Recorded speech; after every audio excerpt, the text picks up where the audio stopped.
श्री गणेशाय नमः। श्री सरस्वती नमः। गुरुभ्यो नमः। जगद्गुरु नरेंद्राचार्य महाराज की जय। सद्गुरु काडसिद्धेश्वर महाराज की जय। संत शिरोमणि गजानन महाराज की जय। आद्य जगद्गुरु रामानंदाचार्य महाराज की जय। सियावल्लभ रामचंद्र की जय। गुरुर्ब्रह्मा गुरुर्विष्णु गुरुर्देवो महेश्वरा गुरु साक्षात् परब्रह्मा तस्मै श्री गुरवे नमः। सार्थ श्री ज्ञानेश्वरी अध्याय 8वा।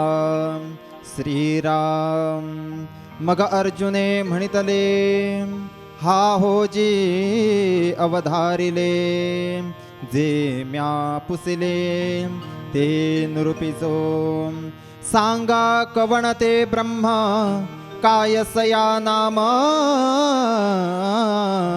कर्म अथवा अध्यात्म काय मणिपे।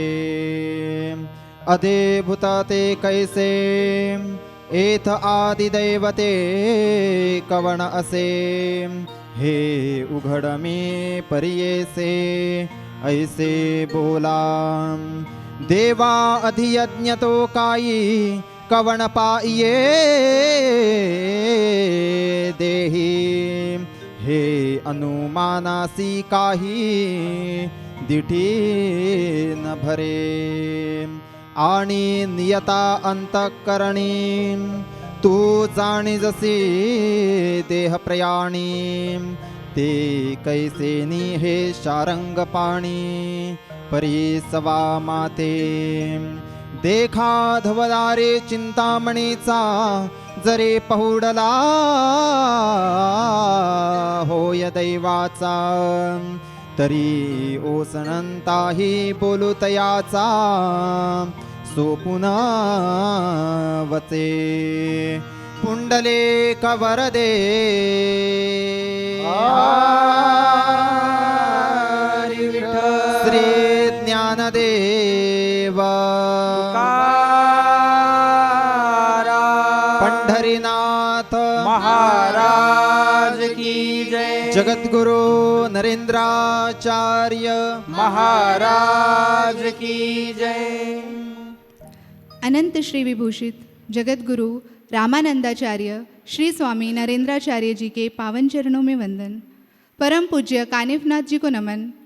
और उसी प्रकार यहाँ इस सत्संग में उपस्थित सभी भक्त व शिष्यों को मेरा सांप्रदायिक श्री गुरुदेव। अब तक इस अध्याय 7 में, इस 7वें अध्याय में हमने आध्यात्म के विषय में बहुत सी जानकारी प्राप्त की। जैसे भक्त कौन कौन से प्रकार के होते हैं, भक्तों के प्रकारों को जाना। त्रिगुण के विषय में हमने समझा, परब्रह्म व माया के विषय में भी हमने सुना। इन सारी जानकारी, इन सारे उपदेशों को देने के पीछे आखिर क्या तात्पर्य है? केवल एक ही उद्देश्य है। इस सत्संग के माध्यम से आप सभी को इस उपदेश को पहुंचाने का यही एक उद्देश्य है कि हम सबके मन में उस आत्मज्ञान के प्रति जागरूकता आए तथा उसके साथ ही साथ उसके महत्व को हम जान सकें। क्योंकि जब तक उसके महत्व को हम नहीं समझेंगे तब तक उस आत्मज्ञान की लालसा हमारे मन में जागृत नहीं होगी। और उसी के लिए, उसी उद्देश्य से ही ये सारा जो है सत्संग चल रहा है, और उसी उद्देश्य से ही भगवान श्री कृष्ण भी अर्जुन को उपदेश दे रहे हैं। क्योंकि किसी भी कार्य को करने से पहले उसके महत्व को समझना अत्यंत आवश्यक है। और अगर ऐसा हम नहीं करते, उसका महत्व अगर हम नहीं जान पाते, तो क्या होता है, एक उदाहरण द्वारा समझते हैं। एक व्यक्ति जंगल में भटक गया था, अपना रास्ता भटक गया था। भटकते हुए वो एक वृक्ष के नीचे जाकर बैठ गया। दोपहर का समय था, बड़ी ही धूप थी। बैठने के बाद वो जब विश्रांति ले रहा था, तो यूं ही उसके मन में आया कि काश मुझे यहाँ भोजन मिल जाता, कुछ पानी की व्यवस्था हो जाती। वो थका हुआ था, इसीलिए ऐसी इच्छा उसके मन में आई। और संयोगवश वो वृक्ष जो था वो कल्पतरु था। तुरंत उसके सामने पंच पकवान आ गए, पानी आ गया, और बिना कुछ सोचे कि ये कहाँ से आया वो खाने लगा, क्योंकि वो बहुत भूखा था। और जैसे ही उसकी क्षुधा शांत हुई, तृष्णा शांत हुई, उसके मन में पुनः आया कि काश कुछ आराम करने को भी मिल जाता। तो वहाँ तुरंत गद्दा आ गया, वो सो गया, सोकर उठा। सोकर उठने के बाद में सांझ होने लग गई। सांझ होने के बाद अंधेरा छाने लगा और वो डर गया। उसके मन में ये विचार आने लगे, ये कल्पना आई कि अब रात है और जंगल का समय, जंगल का इलाका है, तो हो ना हो यहाँ भूत पिशाच भी अवश्य होंगे। और ऐसा सोचते ही वहाँ भूत पिशाच उसे दृष्टिगोचर होने लगे।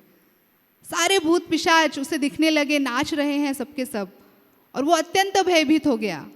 और भय से अब उसने ऐसी कल्पना की कि भाई अब तो सच में मारे गए। ऐसा सोचते ही वो बेचारा मर गया। कहने का तात्पर्य ये है कि उसे ये पता नहीं था कि वो कल्पतरु है, वो कल्प वृक्ष है, और उसके महत्व को बिना जाने उसकी ऐसी दुर्गति हुई। इसीलिए हमें भी उस आत्मज्ञान के महत्व को जानना अत्यंत आवश्यक है, और उसी के लिए ही हम सभी हर सप्ताह इस सत्संग में एकत्रित होते हैं। और उसी महत्व को ही भगवान श्री कृष्ण अपने उपदेश के रूप में अर्जुन को बता रहे हैं। तो अर्जुन जब भगवान श्री कृष्ण की इन सारी बातों को सुनता है, जो कि अध्याय 7 में भगवान श्री कृष्ण ने अर्जुन को बताई है, उन्हें सुनकर अर्जुन अत्यंत ही प्रसन्न हो जाता है, आनंदित हो उठता है। किंतु उसके साथ ही साथ अब पुनः अर्जुन के मन में कुछ और प्रश्न, कुछ और जिज्ञासा जागृत हो गई है। तो वो प्रश्न कौन से हैं, उन्हें ही समझने के लिए हम यहाँ इस सत्संग में आगे बढ़ेंगे। किंतु वो प्रश्न हमारे लिए भी अत्यंत महत्वपूर्ण है। वो इस प्रकार से महत्वपूर्ण है क्योंकि उन्हीं प्रश्नों के आधार पर हमें ये समझ में आएगा कि हमारा आध्यात्मिक स्तर क्या है। और इस 8वें अध्याय का प्रारंभ, शुभारंभ भी अर्जुन के इन्हीं प्रश्नों द्वारा होने जा रहा है। तो सर्वप्रथम चलिए हम देखते हैं कि अर्जुन भगवान श्री कृष्ण से क्या कहता है। अर्जुन कहता है, किम तद ब्रह्म किम आध्यात्मम किम कर्म पुरुषोत्तमम अधिभूतम च किम प्रोक्तम अधिदेवम किमुच्यते। अर्थात अर्जुन कहता है कि हे भगवान, हे केशव, हे माधव, अब आप कृपा करके मुझे जो मैं पूछना चाहता हूँ, जो मैं आपसे प्रश्न करना चाहता हूँ, उसके विषय में अत्यंत ही विस्तार से और इस प्रकार से सरलता से समझाएं कि वो मेरी बुद्धि में समा सके, वो मुझे समझ में आ सके। इस प्रकार से हे दयानिधि, आप मुझे मेरे प्रश्नों को समझाने में सहायता करें। आगे वो कहता है कि हे माधव, ये ब्रह्म क्या है, कर्म क्या है तथा आध्यात्म किसे कहते हैं। अब यहाँ सोचने जैसी बात यह है, भगवान श्री कृष्ण अर्जुन को पहले ही इस ब्रह्म के विषय में बता चुके हैं, किंतु पुनः अर्जुन के मन में ये प्रश्न स्थापित हुआ है, इसका क्या तात्पर्य हो सकता है। इसे हम एक उदाहरण द्वारा समझेंगे, क्योंकि यहाँ जो अर्जुन की स्थिति है वो उसी उदाहरण द्वारा हम स्पष्टता से समझ सकते हैं। अर्जुन की स्थिति बिल्कुल ऐसी है जैसे कोई प्यासा मनुष्य हो। जैसे कोई प्यासे मनुष्य के सामने हम पानी के विषय में चाहे कितनी भी जानकारी प्रस्तुत करें, उस जल के विषय में चाहे कितना भी वर्णन कर लें, किंतु उसकी प्यास नहीं बुझती। फिर चाहे हम उस पानी के सिद्धांत को ही उसके सामने रख दें या पानी के सूत्रों को ही उसके सामने रख दें, तो भी उसकी प्यास नहीं बुझती। उसकी प्यास केवल तभी बुझ सकती है, उसकी तृष्णा केवल तभी शांत हो सकती है जब वो जल को ग्रहण करे, पानी को पिए।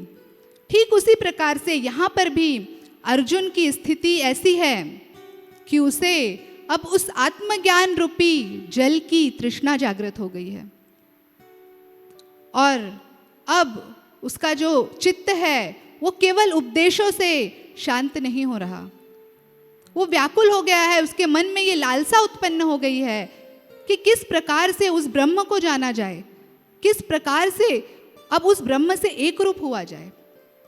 और इसी लालसा के कारण ही अर्जुन भगवान श्री कृष्ण से कहता है कि मुझे पुनः समझाएं कि ये ब्रह्म क्या है।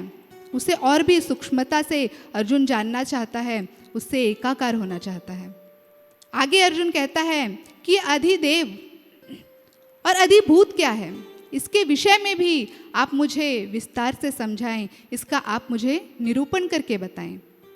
जब इस प्रकार से पूरी समर्पण के भाव से जब हम अपने सद्गुरु की शरण में जाते हैं, अपने परमेश्वर की शरण में जाते हैं, तो अवश्य ही उन्हें आना पड़ता है, क्योंकि वो कहीं और नहीं, हमारे अंदर में ही होते हैं। वो परमात्मा, वो परमेश्वर सर्वत्र है, उसके साथ साथ हमारे अंतर में भी है। वो इंतजार करता है कि कब हम उसे मन से पुकारेंगे। अब आप ही सोचिए, अगर हम किसी का कुछ समय के लिए इंतजार करें तो वो कितना परेशानीदायक होता है, किंतु वो परमेश्वर, वो परमात्मा अनंत समय से हमारे जन्म के साथ ही, इस शरीर के जन्म के साथ ही मृत्यु तक इंतजार करता है कि कब हम अपने अंतर से उसे पुकारें, अपने भाव से उसे पुकारें। और जब हम इस प्रकार से उन्हें पुकारते हैं तो वो अवश्य ही आते हैं। इस बात का अनुभव हम सभी ने अपने जीवन में लिया होगा। और इसी भाव से अर्जुन भगवान श्री कृष्ण से पूछ रहा है कि हे भगवान, हे केशव, अब आप मुझे ये भी बताएं कि जिसे आप आदि यज्ञ कहते हैं, वो आदि यज्ञ कौन है? इस शरीर में, इस देह में वो आदि यज्ञ कौन है? वो कैसा है? मैं उसे जानना चाहता हूँ, किंतु मैं जितना भी उसे जानना चाहता हूँ, उसे समझना चाहता हूँ, वो मेरे अनुमान की पकड़ के बाहर है, इसीलिए वो मेरी समझ में ही नहीं आ रहा। तो कृपा करके आप मुझे इस विषय में समझाएं और साथ ही साथ मुझे ये भी बताएं कि मृत्यु जैसे कठिन समय में भी जो आपका विस्मरण नहीं करते, जो आपका स्मरण करते हैं, ऐसे स्वाधीन अंतःकरण वाले आपके भक्त जो होते हैं, उन्हें आपका ही ज्ञान कैसे प्राप्त होता है, उन्हें आपका ही स्वरूप किस प्रकार से प्राप्त हो जाता है, इस विषय को आप मुझे समझाएं। अर्जुन की ये बात पूरी होते ही भगवान श्री कृष्ण ने अर्जुन से कहा कि हे पार्थ, हे अर्जुन, जो कुछ भी तुमने मुझसे पूछा है उसका वर्णन अब तुम मुझसे सुनो। संत ज्ञानेश्वर जी कहते हैं कि जैसे बच्चा भूखा होता है तो माँ को उसे बताना नहीं पड़ता, माँ स्वयं ही उसके समक्ष भोजन लेकर तैयार हो जाती है। ठीक उसी प्रकार से अर्जुन के यहाँ प्रश्न होते ही, खत्म होते ही भगवान श्री कृष्ण उत्तर देने के लिए उत्सुक हो गए हैं। अर्जुन को साक्षात चेतना चिंतामणि ही भगवान श्री कृष्ण के रूप में प्राप्त हो गए हैं। क्यों? क्योंकि जैसे ही चिंतामणि के समक्ष हमारी चिंता आती है, वो उस चिंता को हर लेते हैं। ठीक उसी प्रकार से जो भी चिंता, जो भी समस्या, जो भी प्रश्न अर्जुन भगवान श्री कृष्ण से कह रहा है, वो सबका निवारण भगवान श्री कृष्ण अर्जुन को दे रहे हैं, उसका समाधान करके उसे उस आत्मज्ञान की ओर अग्रसर कर रहे हैं। और इसीलिए ही ये अत्यंत आवश्यक है कि हम अपने प्रश्न को एक अनुभवी व्यक्ति से, एक जानकार व्यक्ति से ही पूछें। अत्यंत आवश्यक है कि हमें अंदर से प्यास लगना चाहिए। जब हम गुरु के पास आते हैं और ऊपर ऊपर जब हम पूछते हैं ना, हम कौन हूँ, किसके लिए मेरा जन्म है, तो गुरु सीधे आपको उत्तर नहीं देगा। जब आपके दिल में उसकी प्यास लगे है तो गुरु को भी संतोष होता है, क्योंकि उनका भी जन्म उसके लिए ही है कि आप कौन है और ये षड विकार के वजह से आप कैसे भटक गए हैं, ये सिखाने के लिए गुरु की यानी सदगुरु की निर्मित है, ऐसे हम समझते हैं। लेकिन सदगुरु ऐसे भक्तों के, ऐसे चेले के, ऐसे शिष्यों के खोज में है कि उनको अंदर से प्यास लगे है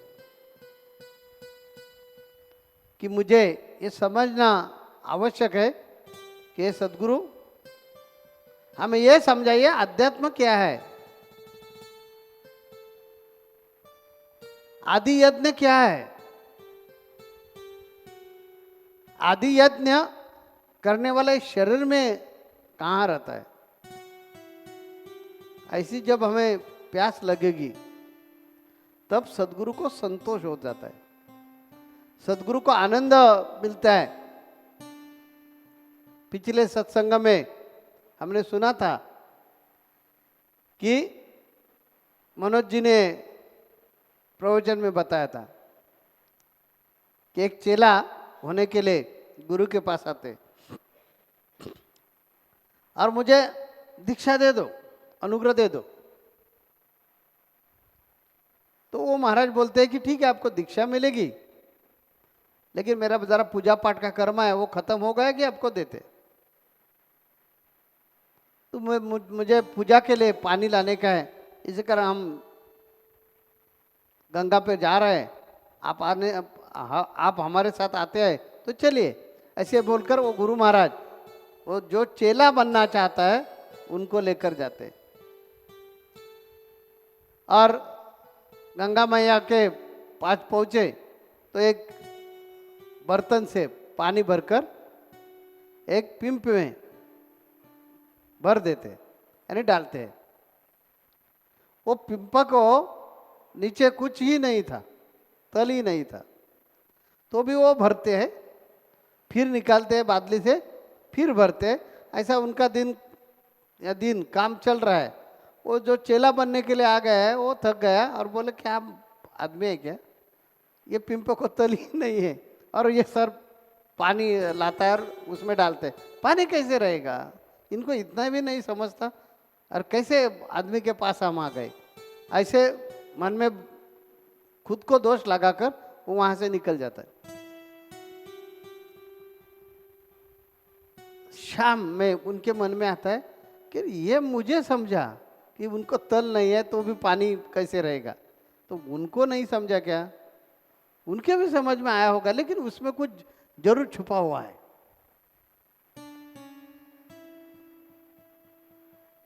उनको पूछना चाहिए। इसी कारण वो चेला दूसरे दिन वापस आता है और बोलते हैं महाराज जी वो बर्तन को तल नहीं था, ये आपको मालूम था, तो भी आप उसमें पानी क्यों भर रहे थे।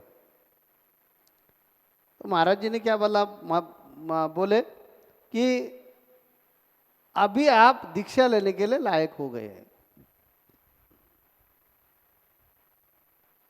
आप इसमें से निष्कर्ष क्या निकलेंगे। ये महाराज बोल रहे हैं कि अभी आप दीक्षा लेने के लिए योग्य है, तो कल नहीं था क्या, कल नहीं था, क्योंकि उनके मन में जिज्ञासा निर्माण नहीं हुई थी। आज उनके मन में जिज्ञासा निर्माण हो गई। आध्यात्म शास्त्र जब तक जिज्ञासा मन में निर्माण नहीं होती तब तक सिखाकर फायदा नहीं और पढ़कर भी फायदा नहीं है। नहीं तो पिछले सत्संग में मैं अमोल शेट्टी जी ने एक उदाहरण दिया था ना कि सन्यासी ने प्रवचन में बताया कि आत्मा कभी खत्म होता नहीं, आत्मा शाश्वत है, उनको आग जला नहीं सकती, जल भिगा नहीं सकते, वायु हिला नहीं सकते, कोई उनको तोड़ नहीं सकते। लेकिन ये मराठी में उसको पोपट पंछी बोलते हैं। ये जो पढ़ाया है उतना ही बोलकर अध्यात्म नहीं समझेगा। अध्यात्म समझने के लिए दिल में प्यास लगनी चाहिए, दिल में भूख लगनी चाहिए कि नहीं, मुझे ये ढूंढने का ही है, आने की वाट कौन, जाने का घाट कौन, ब्रह्मा का कपाट कौन में कौन समाया है। ये जब प्यास लगती है तब अध्यात्म जो है वहां से शुरू हो जाता है। और भगवान कृष्ण तो सदगुरु है, और सदगुरु को ऐसा जब चेला मिलेगा तो खुश हो जाएगा ना। जैसे शिक्षक लोगों को होशियार विद्यार्थी मिलते हैं, स्टूडेंट मिलते हैं, तब शिक्षक लोगों को भी खुशी होती है। ठीक है, अभी इस पर मेहनत लेने में कुछ दिक्कत नहीं आएगी, या उस पर मेहनत ली तो व्यर्थ नहीं जाएगी। वैसे भगवान कृष्ण को अर्जुन ने जो प्रश्न पूछा है ना, उससे बहुत आनंद हुआ है, हर्ष हुआ है, क्योंकि यही प्रश्न अर्जुन ने पूछना जरूरी था, ऐसे भगवान कृष्ण के मन में था। और वो ही प्रश्न भगवान कृष्ण को अर्जुन ने पूछा है, अध्यात्म क्या चीज है। अब क्या अभी मन में आ जाएगा तो इतने दिन क्या चल रहा है, अध्यात्म ही चल रहा है ना। भगवान कृष्ण उनको कुरुक्षेत्र पर इतना घंटा हो गए जो बातचीत कर रहे हैं, बता रहा है, वो क्या है, वो अध्यात्म ही है। तो इसमें भगवान कृष्ण को अर्जुन ने नया ऐसा कौन सा प्रश्न पूछा है। ये जो आपके मन में विचार आ गए या कोई लोगों के मन में आएंगे, ये इस वजह से आते हैं क्योंकि हम ऊपर ऊपर सब देख रहे हैं। अर्जुन और भी गहरी छाव में या गहरी खोज में जाना चाहते हैं कि ये जो अध्यात्म बोलने के शब्द कैसे, अध्यात्म, अध्यात्म यानी हम इसका अर्थ ऐसा लेते हैं कि भजन, पूजन, कीर्तन, नामस्मरण या भगवान के बारे में कुछ जानकारी, यह विषय को अध्यात्म बोलने का, बस आपका अर्थ खत्म हो गया। लेकिन अर्जुन के मन में अध्यात्म के बारे में अर्थ अलग है। इंग्लिश में नहीं, कभी कभी स्पेलिंग जो है थोड़ा सा चेंज हो गया, कि अर्थ अलग होता है ना। डियर यानी लाडला, और डियर यानी हरिण ना, वैसा है। स्पेलिंग में थोड़ा सा फर्क है, लेकिन उसका अर्थ बहुत अलग है। वैसे अध्यात्म में भी है कि आप, हमने क्या बताया, 10 मिनट निकालिए, आप ऐसा अर्थ लेते, या बहुत से लोग ऐसा अर्थ लेते। स्वामी ने बताया दिन में कभी भी टाइम निकालो 10 मिनट, यानी आपका काम धंधा करो, और काम धंधा खत्म हो गया कि 10 मिनट निकालो और उसमें से भक्ति करो।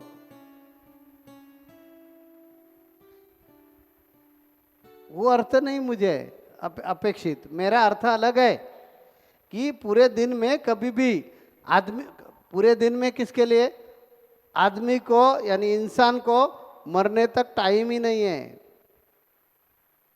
ये ध्यान में रखिए। हम जप के लिए बैठते, नामस्मरण करने के लिए बैठते, पारायण करने के लिए बैठते, और वो पारायण करते, श्री गणेशाय नमः, श्री सरस्वती नमः, श्री गुरुभ्यो नमः, माता पिता संत जन, ऐसे पारायण शुरू है, और मन में कितने विचार आते हैं, मुख से सिर्फ पारायण शुरू रहता है। फलाना फलाना आदमी आने वाला था, उन्होंने मुझे बताया था अमुक अमुक आपको चीज़ दे देंगे, क्या करूं, पारायण करने के लिए बैठा है, कैसा उठूं। इसलिए मैंने बोला है कि दिन में 10 मिनट निकालिए। ये जो गहरा अर्थ है, ये जब तक आप लोगों को समझेगा नहीं, तब तक पारायण कितने ही बार किया उसका फायदा कुछ भी नहीं है। बहुत लोग आते हैं ना, महाराज जी 2 अध्याय का पारायण करते तब भी अभी तक हमें कुछ भी अनुभव नहीं आया। अरे वो अनुभव कैसा आएगा? आप एकाग्र हो गए क्या? आपको आपने कभी ये 10 मिनट में खुद को भूलने का प्रयास किया क्या? नहीं ना, तो अनुभव कैसा आएगा? वैसे ये अध्यात्म, अध्यात्म क्या है? अर्जुन ने क्या प्रश्न पूछा है? ये अध्यात्म क्या है? और वो जो आदि यज्ञ है वो कौन करता है और वो कहाँ रहता है? अर्जुन के 3 प्रश्न है। और ऐसे प्रश्न पूछकर, जैसे आपने मुझे कभी पूछा कि महाराज जी 10 मिनट निकाल कर भक्ति करो, इसका अर्थ क्या? तब मुझे खुशी हो जाएगी। और हमारे मन में जो इच्छा है कि बेटा मरने तक आदमी को कभी भी या इंसान को कभी भी टाइम नहीं मिलेगा, तो भी खुद के भलाई के लिए 10 मिनट ऐसी निकालनी चाहिए कि वो रात है या दिन है इसकी जरूरत नहीं, आपने स्नान किया है या नहीं किया है इसकी जरूरत नहीं, आप पवित्र है या अपवित्र है इसकी जरूरत नहीं, आप स्त्री है या पुरुष है उसकी भी जरूरत नहीं है। आप जब भक्ति करने के लिए बैठेंगे तब भगवान का जब नाम ले लेंगे तब भगवान आपके सामने 10 मिनट तक खड़ा हो गया तो आपका जीवन सफल हो गया, ऐसे हम बताएंगे। वैसे अर्जुन को यह जानने का अध्यात्म अध्यात्म अध्यात्म जो बोला जाता है उसका अर्थ क्या है? अध्यात्म का सरल सोपा अर्थ व्यवहारिक लोग जो लगाते हैं, हमने बताया ना कि प्रवचन करना या कीर्तन करना या भगवान का गुणगान गाना, नामस्मरण करना, यह अध्यात्म है। ऐसा अर्थ अभिप्रेत नहीं है। अध्यात्म का अर्थ ही ऐसा है, गहरा अर्थ है। आद्य यानी पहले से जो आत्मा यानी परमात्मा, जो परमात्मा पहले से यह शरीर में स्थित है वो समझना, इसको बोलते हैं अध्यात्म। तो इसके भी आगे भगवान, आखिर वो भगवान है, वो आपको अच्छी तरह से यानी अर्जुन को अच्छी तरह से समझाएगा, हमारे भी समझ में आ जाएगा अर्जुन के माध्यम से। तो अगले पंक्ति में हम ये जरूर सुनेंगे कि आदि यज्ञ क्या है, अध्यात्म क्या है और आदि यज्ञ कहाँ रहता है। तो भगवान कृष्ण को अर्जुन का प्रश्न सुनकर बहुत हर्ष हो गया, आनंद हो गया। और आनंद में भगवान कृष्ण अर्जुन को आगे क्या बताते हैं ये अगले सत्संग में हम जरूर सुनेंगे। जगत गुरु नरेंद्राचार्य महाराज की जय। सद्गुरु काड़ सिद्धेश्वर महाराज की जय। संत शिरोमणि गजानन महाराज की जय। आद्य जगत गुरु रामानंदाचार्य महाराज की जय। सिया वल्लभ रामचंद्र की जय।